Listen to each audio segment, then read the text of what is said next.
We are live on YouTube. Welcome, everybody. Give everybody a minute to join in here on Martinis with Scott or Coca-Cola with Scott today. You know, episode 179 is as we're waiting for people to join. I know a lot of you reach out to me and say, "Hey, Scott, you've been doing this for 179 episodes now. What tips do you have for us if we want to live stream, if we want to do pre-recorded podcasts or YouTube shows? What tips do you have for us?" Well, I have two. I have two tips that I can give you right now. Right now, that I think if you're going to do your own show at some point, which is a great experience, it's really good to learn how to do your own show and to go through this whole learning curve. But two tips that I would have for you. Number one, if you're going to live stream, you need internet. You just need internet. It needs to be stable. And if you happen to be in an office environment, if you are in an office environment where the internet's been crapping out all day, your emails aren't working, nothing seems to be working on the internet for you on your laptop, maybe if you want to get a show out, you should go back to your hotel. You should go back to your hotel room, which is crappy, by the way. That's a different story. But you should go back to your hotel room and try to use their internet and see if that works. That's tip number one. Tip number two, you hear a lot of, I remember listening to this on Joe Rogan once, you hear a lot of comedians, people that do public speaking, people that are in front of a crowd talking on a regular basis, talk about their food consumption and when they should eat and when they shouldn't eat. And my tip for you is that immediately before you go live stream, immediately before you go on the air, do not eat 1,000 calories of nuts and M&Ms and some sort of crazy mix of a can that tastes so good you can't stop eating it, and you just pound it down, and now you just want to go to sleep. Now you're just having a sugar crash and you just want to go to sleep. So there's two tips for you. Find some internet somewhere. Here I am in a crappy hotel room. I did make the second mistake. But we'll see. We'll see if I can get through this live stream. Thank you for joining me on YouTube. And if anybody has any questions or comments, please feel free to jump in and ask me questions or say whatever you want to say. So today I want to talk about a 3-point plan. A 3-point plan to immediately start fixing your business. A 3-point plan to immediately start fixing your business. I have been writing what would the right word for it be? I'm not sure, but a leaflet, a flyer, something that will be turned into videos as what they call in the marketing world, a lead magnet. But this will be about 4 PDF pages and effectively takes my content that I put out on the Martinis with Scott channel and brings it together and shortens it, and just kind of selects and try to summarize for you something that you could use immediately, to start changing your business if you're struggling. And so that's the genesis of today's show, this 3-point plan. Point number one is that you would need to accept the need to change. Accept the need to change. If your business is in crisis, if you're heading to failure, what are you as the leader of that business going to do about it? It's you that is responsible. It's you that needs to be held accountable. It is you that needs to change, and it's you that needs to change your organization. You know that doing the same thing over and over again and expecting a different result doesn't make any sense. By the way, we all know the quote that is attributed to Albert Einstein. The definition of insanity is doing the same thing over and over again and expecting different results. I also found another quote the other day, came across my stream from a friend of mine in New York, a company that he owns and runs, and I'm not going to drop the name of the company, but it has the name change in it. It has the word change in their title, in the name of their company. And the quote, I don't remember exactly, but it was something along the lines of, the secret to change is to focus on doing something different, not focusing on the past. Basically, that's what the essence of the quote. It was worded much better than that, and it was attributed to Socrates. Now, how about you? I as I flip through my my Instagram feeds and my YouTube feeds and my Facebook feeds, which I never use. But as I flip through that and I see these memes and I see these inspirational quotes attributed to whomever, some sort of famous person, I always think to myself, I wonder if that person really said that. I wonder if Socrates really said that. I wonder if Albert Einstein really said that. And I found today on the internet with that in mind, because I was writing this 4 or 5 page document, and I was going to use one of these quotes, and I didn't want to put down a quote attributed to whoever, Albert Einstein or Socrates, that in fact is not from Albert Einstein or Socrates. The OCD part of me can't let me do that. So I got on the internet and I found a website called Quote Investigator, something along those lines. You can Google it, QI, Quote Investigator. And you can type in the quote and they tell you who it's attributed to, but then they give you a backstory and they actually research and see if it's came from that person or not. And in neither of those quotes, neither of those quotes came from that person.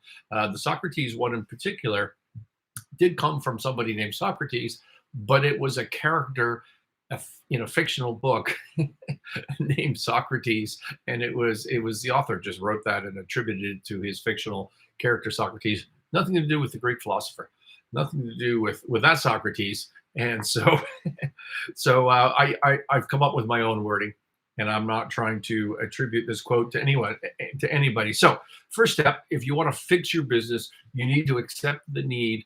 You need to accept that you need to change. You and your organization needs to change, and you know that doing the same thing over and over isn't gonna create a different result.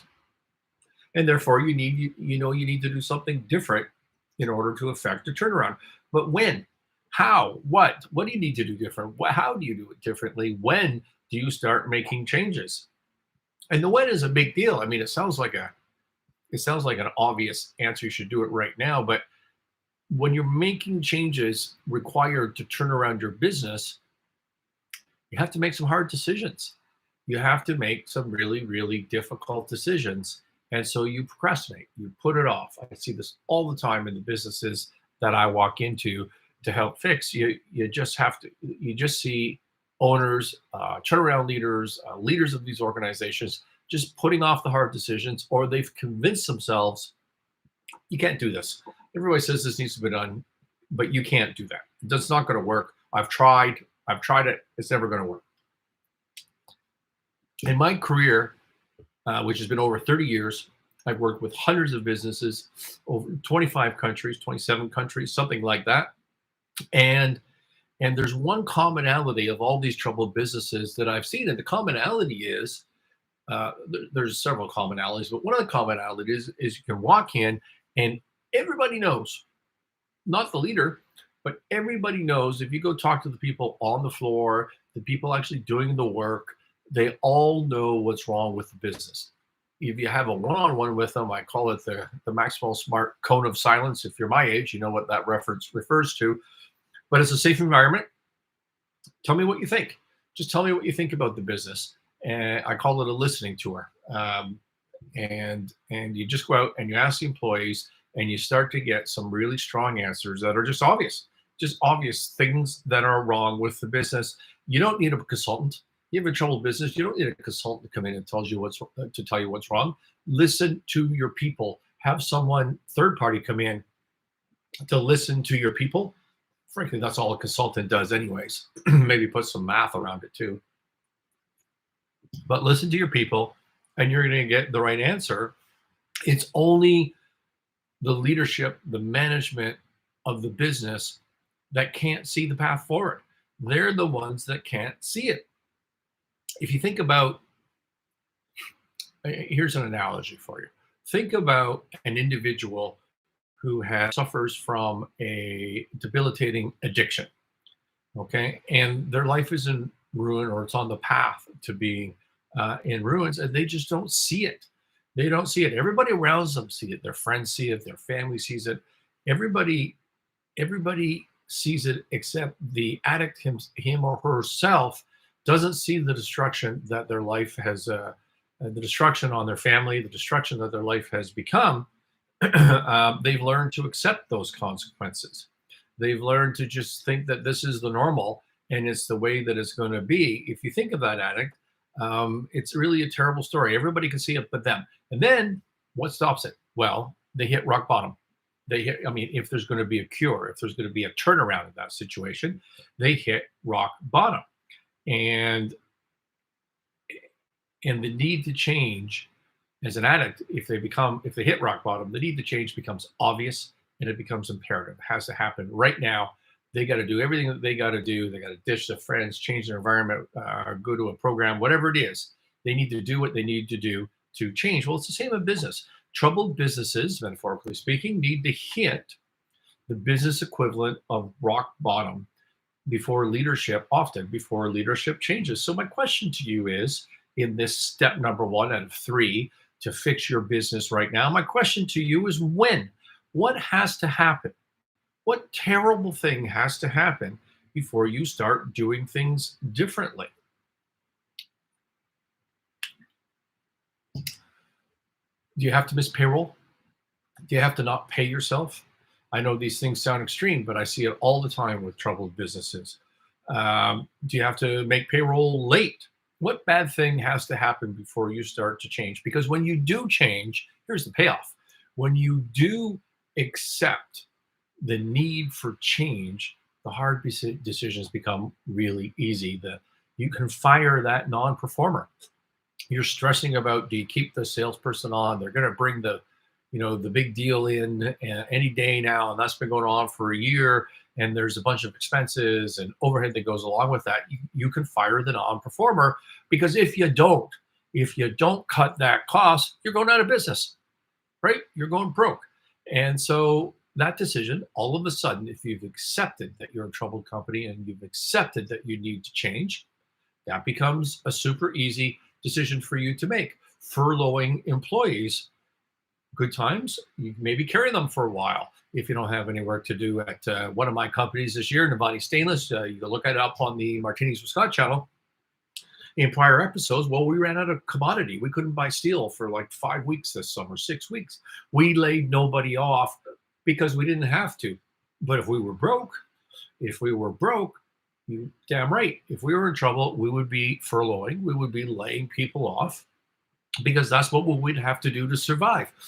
What good does it do to have a company go bankrupt and lose all the jobs just because you can't make a decision on a couple of other positions, of cutting some costs, right? You got to pick the lesser of the evils. And once you've accepted that you need to change, that you're in trouble, these decisions become much easier. Nobody thinks they can raise prices. I've never met a management team that thinks, yeah, we could just raise our prices and everything would be okay. If you're losing money every day because your margins aren't enough, that becomes an easy decision. Once you accept that you're in trouble, once you accept that things are going downhill fast and you're not going to survive, you're going to raise your prices. You're going to negotiate discounts from your supply chain. You're going to figure out how not to pay people for a while, to stretch things out, to restructure, to save cash. You're going to do the drastic things that need to be done, all because you have accepted the need to change because you're in trouble. It just frees you up. You see it all the time. It's like a light switch when you talk to these companies. They can go on for years with these sorts of difficulties and bumping along, and then one day they've hit the metaphorical business equivalent of rock bottom, and the ownership and the leadership just says, okay, we're just going to fix things. So again, the question to you is when? When are you going to change? When are you going to accept that it is you that has to change? You have to change yourself, and you have to change your organization. Are you going to wait until everything goes to crap, right? Everything's gone to shit and you're out of money and the bank's coming after you. Is that when you're going to wait? Or maybe you could create some objective measures to make the decision ahead of time before things get so bad that you have to call someone like me. There is no one like me. You would have to call me, obviously. I want to talk to you about KPIs, key performance indicators. This is a way for you to deal with this issue, to trigger you into taking action and making change. So I've talked to you before, and I'm going to talk to you in my second point number 2 of fixing your business right now. I'm going to talk to you about financial models, the tools of the trade. So one of those models is what they call a 3-statement rolling model. So let's say I walk into a company and I think, well, the turnaround period is going to be 2 years, but I got to borrow some money to have access to capital to do that, and I got to pay that back over 5 years. Well, then I need to build a projection model that month by month has my financial statements and my projected performance for the next 5 years. Because the person, the institution, the bank that I'm trying to borrow the money from to execute on this turnaround, they need to see themselves being paid back. So you have to have a model. If it's a 5-year debt instrument, well, you need to have a model that goes 5 years or even a bit longer, right? If it's a 3-year debt instrument, I would still do a longer than 3-year model, probably a 4 or 5-year model. Okay, so you're projecting out month by month. It's got your 3 statements: your balance sheet, your income statement, and your cash flow statement. And you have written out assumptions saying, here's what I assume to make this whole damn model work. You got a little bit of history in this model as well. So someone looking at it can say, oh, well, here's what the company used to do, and here's how it kind of flows forward. So what do you find when you build one of those models? And very few people actually go through the process of building these models. But what you find in almost every business is that it's really detailed and complicated, but it's also really simple.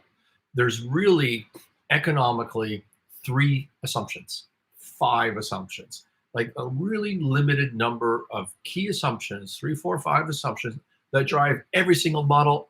I've done hundreds and hundreds, maybe even approaching 1,000. I don't know how many, but a lot. I've done a lot of financial models in my life, people that work for me. I've done a ton of financial models for clients, for investment banking gigs, for turnarounds, for VC deals, for valuation models. I'm a trained business valuator as well. And so you build these models, and what you find all the time is that what really matters is just a handful of assumptions.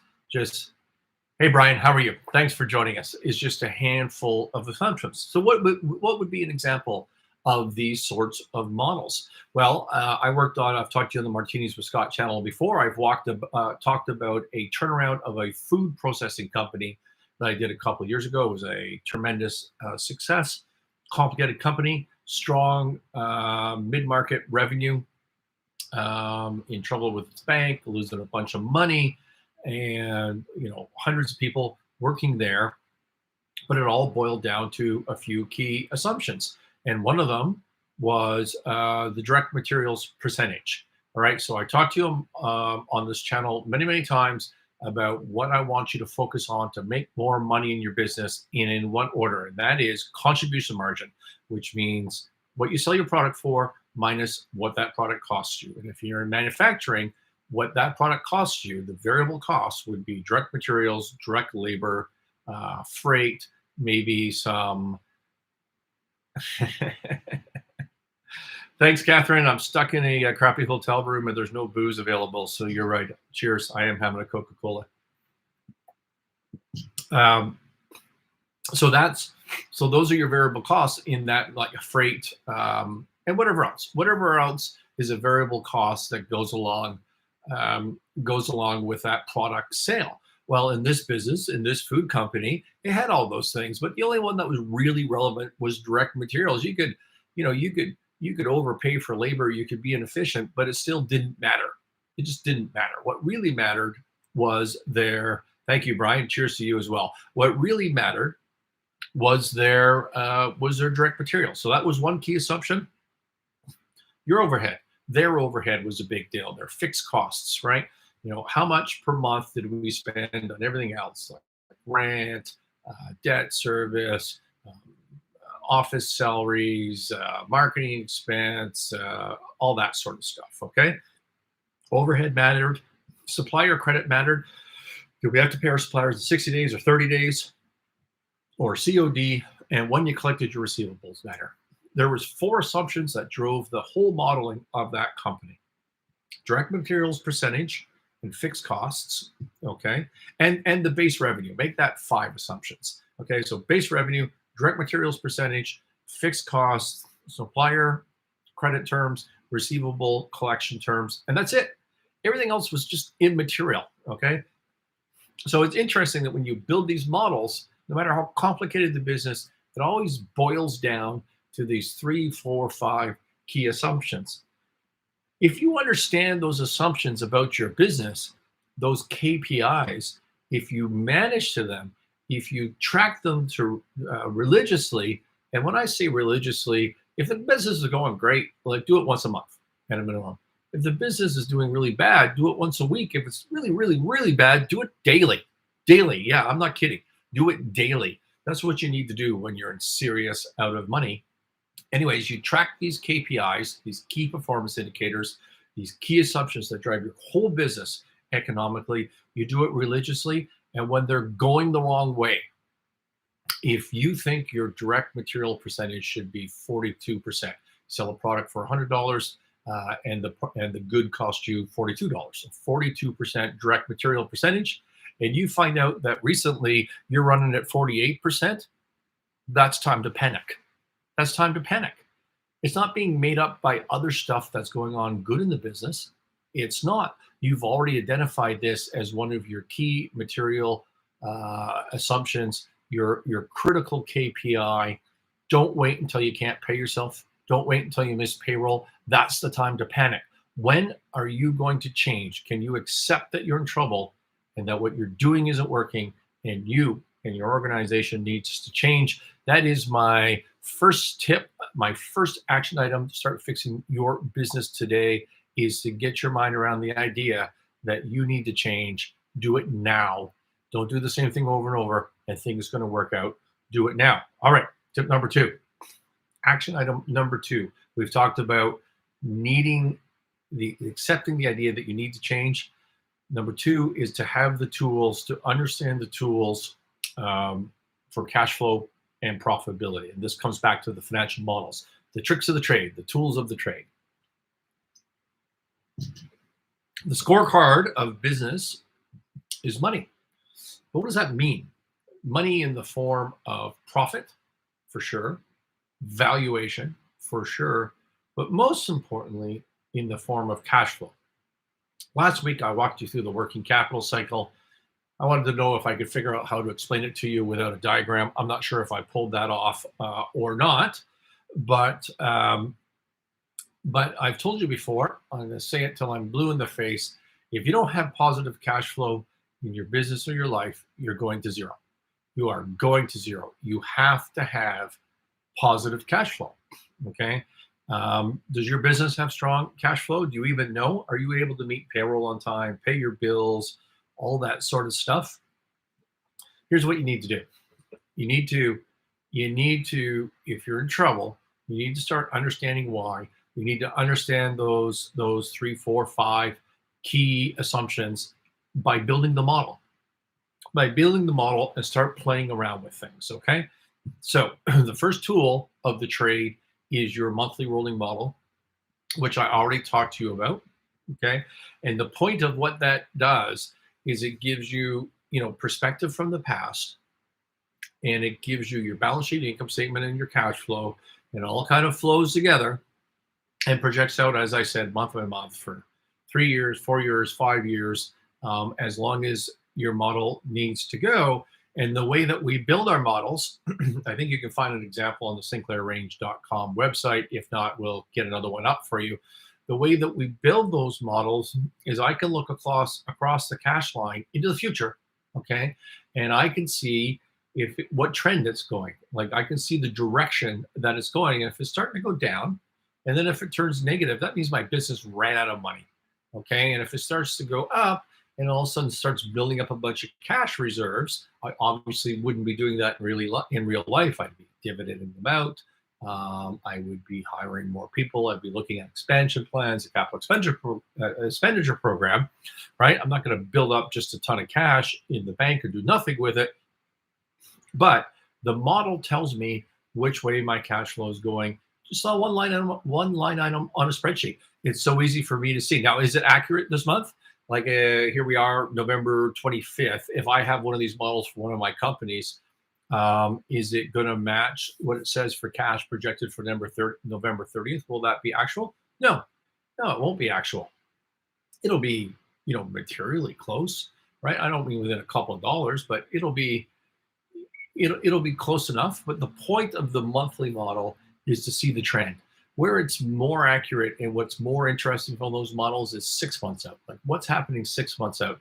If I think that I'm collecting my receivables in 45 days, and in truth, I'm collecting them in an average, if my assumption is my key performance indicator is that I'm collecting my receivables in 45 days, and I look back when I put in the actuals into this model and it's like 53 days on average, what happens if I change my assumption to actually going forward to be 53 days, which is the reality? I ran out of money 7 months from now. That's the whole point of that tool.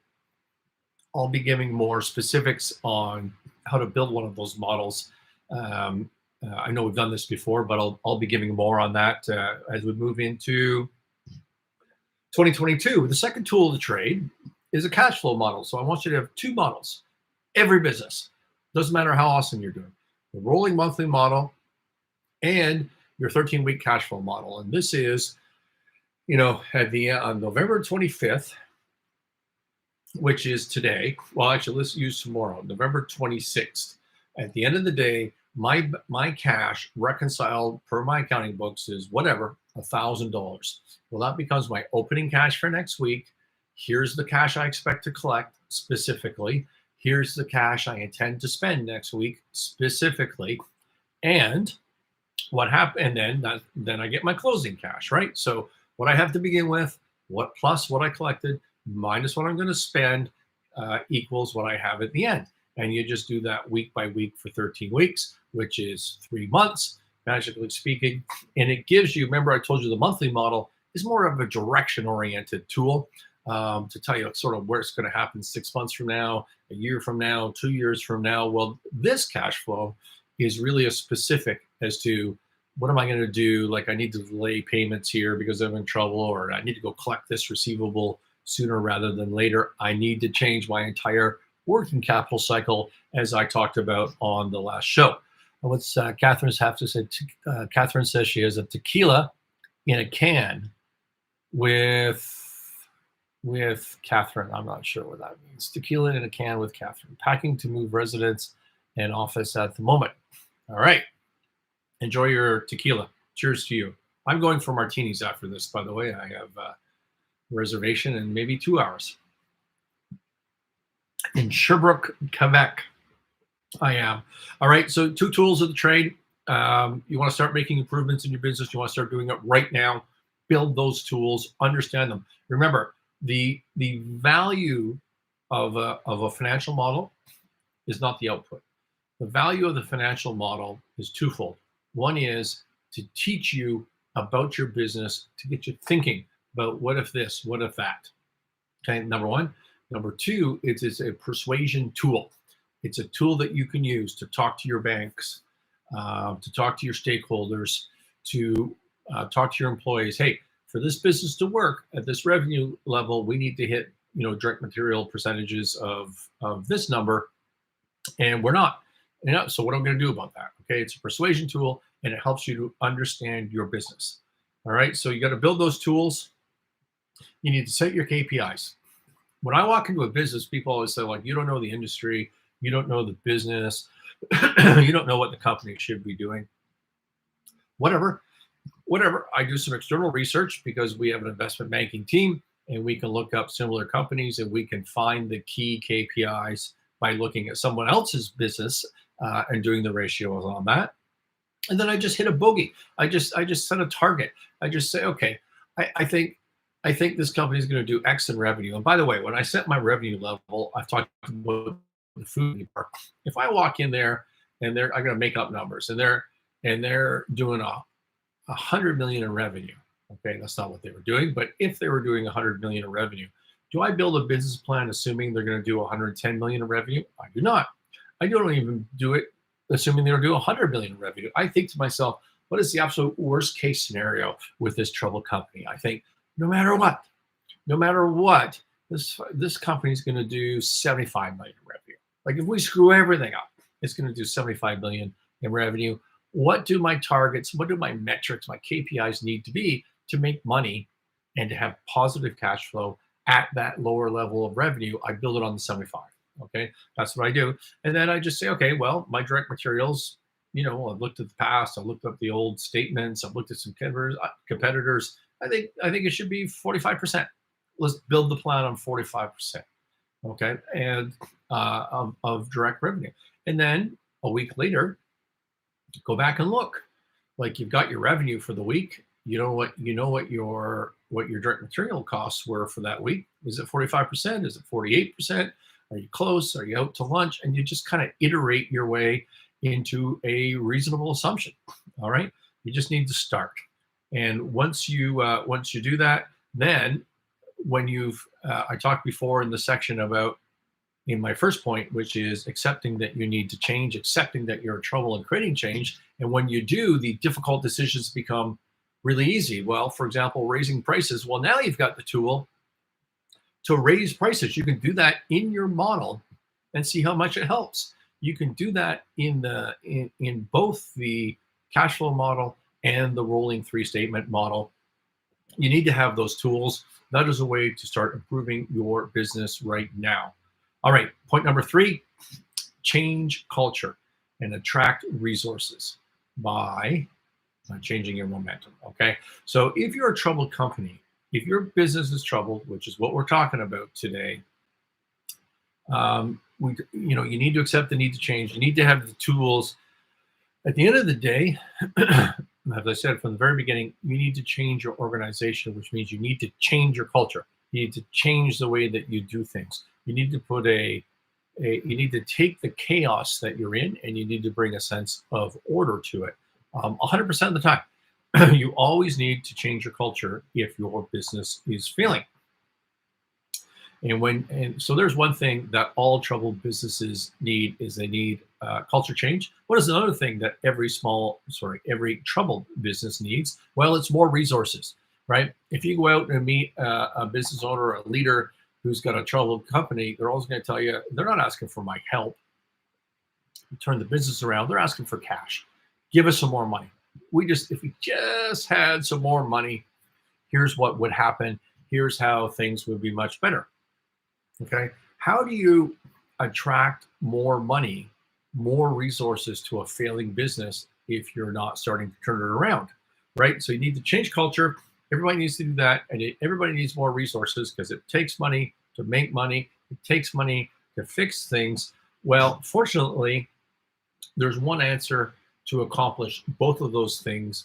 And that is called what I call winning momentum. There's a reason that I started off 2 years ago or longer, the Martinis with Scott show, by saying that it was a show about winning momentum in life and in business. It's about changing direction. What is winning momentum?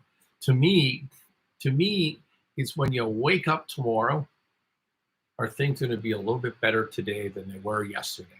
Is today a little bit better than yesterday?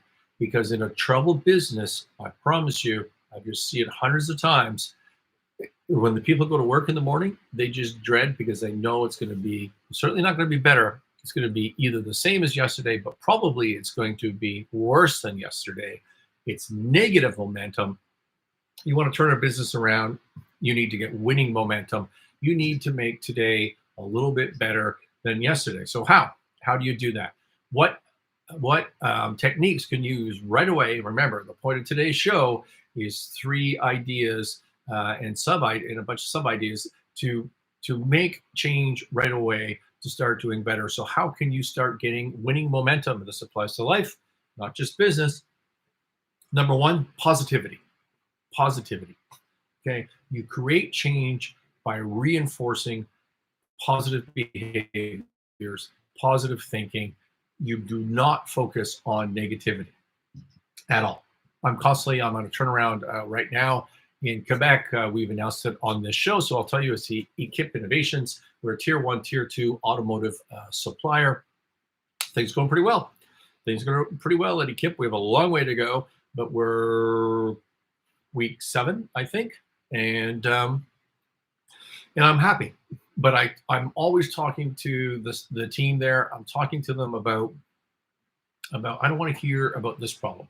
I had this very conversation today. I had not rumor. I had some management come to me and say, that these employees have a problem with this other management. And I said, I don't want to hear about this. I do not want to talk about this. The context that you're missing is that this manager that they're complaining about was working in a shit show 2 months ago trying to keep this thing together. And now it's not so much of a shit show. And so let's focus on the positive. The positive is we got through that. And now it's time to sort of rebuild these bridges, because we're a way better company than we were even 4, 5, 6, 7 weeks ago, right? And so focusing on the positive. By the way, positivity doesn't mean that you are delusional.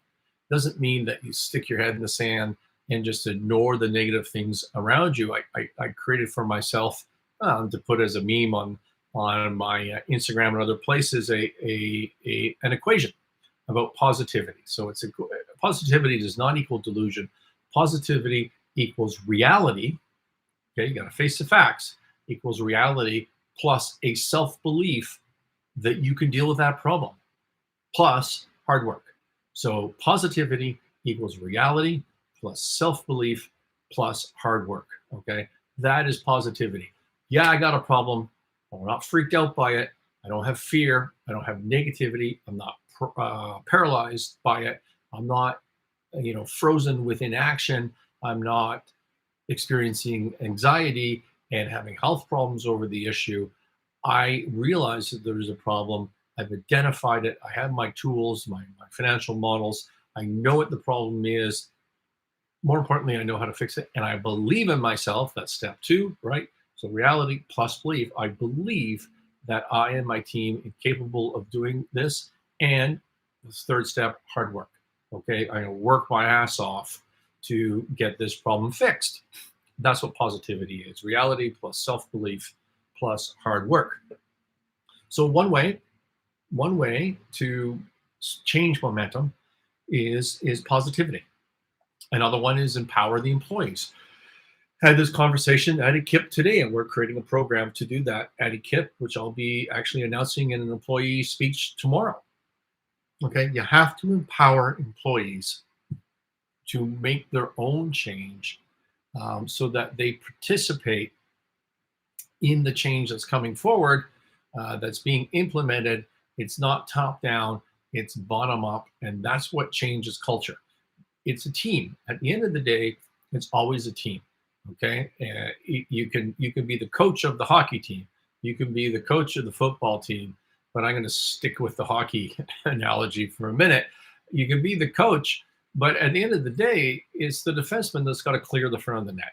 It's the defenseman that's got to go into the corner and come out with the puck. It's not an option. They have to win that battle. Okay, and if you haven't created a team environment, common cause, if you haven't empowered the employee to win those daily battles, well, you're going to lose. You're going to lose, right? So you need to empower the employees. You need to focus on systems over goals. What does that mean? Systems over goals, okay? Here's a goal. Scott, I have a goal to lose 20 pounds. I always use this example because I never lose the 20 pounds. He says, while swigging a bottle of Coke, I'm going to lose this. I'm going to lose this weight. That's a goal. Here's a system. A system is, forget about the weight. I'm just going to wake up every morning. I'm going to go for a run. I'm going to go for the gym, and I'm going to eat this, and I'm not going to eat that. That's a system.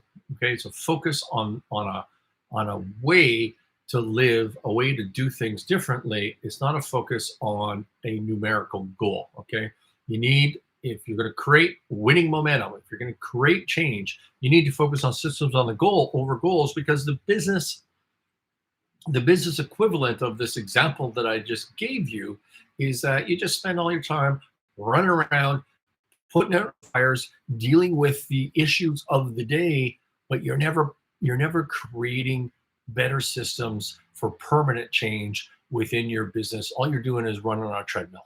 Okay, focus on systems over goal is a way to create winning momentum.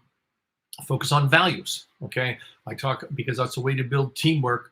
To empower your people is to have bold values that you just repeat all the time as a leader. I've talked to you about KIP Innovations. We've owned this business 7 weeks now, and I talk about we have 4 values, and we talk about that all the time in everything we do. 4 values: teamwork, integrity, meaning we are open and we are honest with ourselves and with everybody. Teamwork, integrity, perfect quality, perfect deliveries. Those are our 4 values. Will we ever have perfect deliveries and perfect quality? Obviously not, but that's not the point. The point isn't to achieve it, to objectively say, yeah, tick that box off. The point is to have values that you can strive towards, okay? We don't have perfect quality. Why don't we have perfect quality? What system can we put in place to get better, okay? So think about, for winning momentum, think about positivity, think about empowering employees, focusing on systems over goal, focusing on values, okay? And use all that and start small. Start really small and win. You got to win, okay? So one thing that I do a lot in a brand new troubled company, I'm brand new in the sense that I'm new to the situation, is change the environment. You know, humans are so impacted by their environment. Catherine here in our chat is telling us that she's moving her residence and office today. I hope that she's moving her residence and office to something that she finds beautiful, and productive, because it changes a human mindset, entirely changes everything. So what do? I walk in, all troubled companies are dirty. They're run down. The maintenance hasn't worked. I walked into, I'm not going to tell you what business at this point because I don't want to embarrass them. It's a company that I own. But when we bought it, there was no sanitation, right? The corporate washrooms were a mess. I didn't want to go in there. Everything was a mess. First thing we do is just hire some cleaners. Doesn't cost much money in the grand scheme of things. Every troubled company can afford a little cleaning. They may not think it's important, but they can afford it. And all of a sudden, the employees tonight go home and they come back in the morning and there's a clean bathroom, right? How stupid does that sound? There's a clean bathroom. They clean up the plant. You know, we got some downside. We do some painting, and you've changed the environment. And people today are thinking that things are a little better than they were yesterday. Their environment improved. All right. Is that making us more money today? No, but it starts to build a little sense of a win. And that's really important in building winning momentum. I wanted to give you 3 immediate action items today to start fixing your business. Number 1, accept that you're in trouble and you need to change. When are you going to do it? Create some KPIs and use those as a metric to trigger you to start to panic and start making change, because once you accept that you need to change, making the hard decisions becomes really easy. Have the tools of the trade. We got 2 tools that are just critical in every business that you're trying to, that has high growth or is a turnaround. By the way, if you have a tech company and or a bioscience company and it's going to the moon, life sciences, biomed, and you've got super high growth, how do you manage those companies? I talked to someone whose name I won't drop, who was a regular on this show in the early days, and this person is in a high growth is in a high growth area. The company's just exploding, and the tools to manage that are the exact same tools that I'm talking about. If you hire me to help you manage your growth in a high growth company, for me, it's the exact same one. It's the exact same process that I've outlined. It's the exact same engagement letter. High growth companies have the same issues as troubled companies and turnarounds, ironically enough. So I've given you the tools of the trade, which are the idea of the rolling monthly model projection and the 13-week cash flow model. And my last piece of advice to you is start changing the momentum. Start small, change momentum, start winning on anything. Start winning, okay? You can change your environment. If this is just your personal life you're talking about, make your bed in the morning. Just start doing something and winning so that you can feel good about it. And that changes culture. You do it through positivity. You do it through focusing on systems over goals. You empower your employees. You have a broad, bold value set. to get people to buy into that. And that's how you change momentum. Okay, 44 minutes in from my spectacular environment of my hotel room with twin beds for no apparent reason. Thank you. But I think my internet held up. What has Catherine got to say here? Thank you. Wi-Fi out, gigs in, gigs used. Catch you later tonight. All right. Thank you for listening, everybody. This has been Martinis with Scott, episode 179. We'll see you next week.